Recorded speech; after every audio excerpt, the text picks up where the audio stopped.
All right, today I wanted to show you how to remove and replace a spark plug on the Kymco MXU 500 ATV. I think probably a lot of you are searching the web to try to find how in the world you get to this spark plug, as it is extremely challenging, I think impossible to do with a regular socket. You can correct me if I'm wrong there.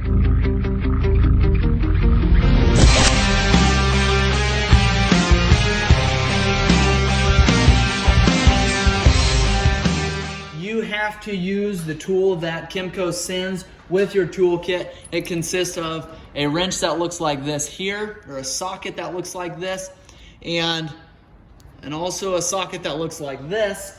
And then they send you with this right here, a little ratchet wrench, and that is the tools needed to pull the spark plug. This spark plug comes with a NGK CR7E, and that is the spark plug we're going to put back in it. So I've already removed the spark plug. I wanted to show you how we did that, and showing I'm going to actually put the new spark plug back in. So the first thing you're going to have to do is take this wrench right here. You can't even hold it straight like this. It doesn't hold straight, which you don't want it to, and I'll show you why here in a second. You're going to slide this in. What I like to do is grab a pair of pliers, a pair of long needle nose pliers that looks like this. So you can get back in there. It's very, very challenging to get back in there. Take it, I like to hold that kind of flat, find where it's gonna slip over top of that spark plug, and then just kind of drop it down in there just like that. Now once you get down in there, you set it in there to move it around in there to make sure that you're actually on the spark plug itself. So it's gonna look like this here. You're gonna set that down in there. And now you have your socket on your spark plug just like that. Now, they send you with, Kymco sends you with this ratchet wrench here. Make sure you got it going the right direction. You take and loosen that up. The problem is there's enough movement on here that you don't have enough movement here to move back and forth to get it more than loose. So we either have to figure out a way to pull this ratchet off of there, lift it up off of this hex area here, and then turn it yourself and spin it, or you have to get a different socket wrench that's going to allow you to turn on there. So I grabbed this socket wrench here. You can tell there's a lot more teeth on this socket wrench, and you're able just to turn it a lot more and loosen that spark plug out. So you do about a turn out, I would say, and then you can stop using this tool. It'll take you forever to continue to do that. Now this tool comes in handy.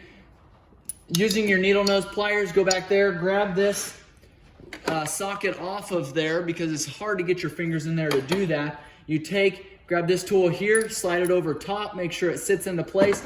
Now you can take your fingers and just loosen it like this. Now if you've got a lot of dirt and debris down in there, I suggest taking compressed air, blow that all out so that you can so that you're not dropping debris down into your motor, and then that'll allow this to spin a lot easier. I also suggest changing your spark plug every time that you service your machine, and use some dielectric grease there so that your spark plug can be removed easier, because once you do about a turn out with your wrench, once you put this tool on there, you should be able to do it with your fingers. You don't want to just take and put a wrench on here, because this is just rubber here. You're just going to end up breaking this part of it. So take and spin that, and there might be a wire running through here, but it's not going to be a strong one. So take and spin that just like that until you pull it completely out. Now to put your new one back in, what I would do is, again, making sure there's no dirt and debris down in that spark plug hole. Grab your new spark plug, take this plastic cap off of there, put dielectric grease on there, and we're going to take and put that down in there. Now the nice thing is this socket will actually hold, there's a little rubber cap down in there, and that'll actually hold that spark plug in place. So you can take and set it down in there and start turning it. Hopefully you can get it lined up straight. You do want to make sure that you're not going in there crooked. So I'm going to take and actually hold that straight up as much as I can. And then you kind of just got to use your hand and spin it. You don't want to put a wrench on it yet, because you want to make sure you're going in there straight. All right, I feel like I'm about as far as I can get it with my hands here. Be careful of this sensor here, this temperature sensor. You don't ruin those wires. Also be careful so you don't break this coil up here. So got that where it needs to be. Now we take this, and again, use your needle nose pliers there. slide it over top, and then I kind of turn it at that point so it falls down on there. Now I'm gonna take, and at this point you can use your Kymco tool, but I find that this one is gonna be a lot easier. Okay, now I try to hold that as straight up as I can. Now you just start turning it as good as you can.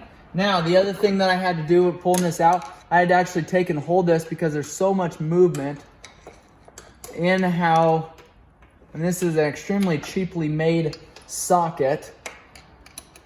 And so a lot of times that'll spin in your ratchet. All right, and then once you get it snugged up with that ratchet wrench, and then you can pull that wrench out of there, take your needle nose, pliers, pull that up out of there.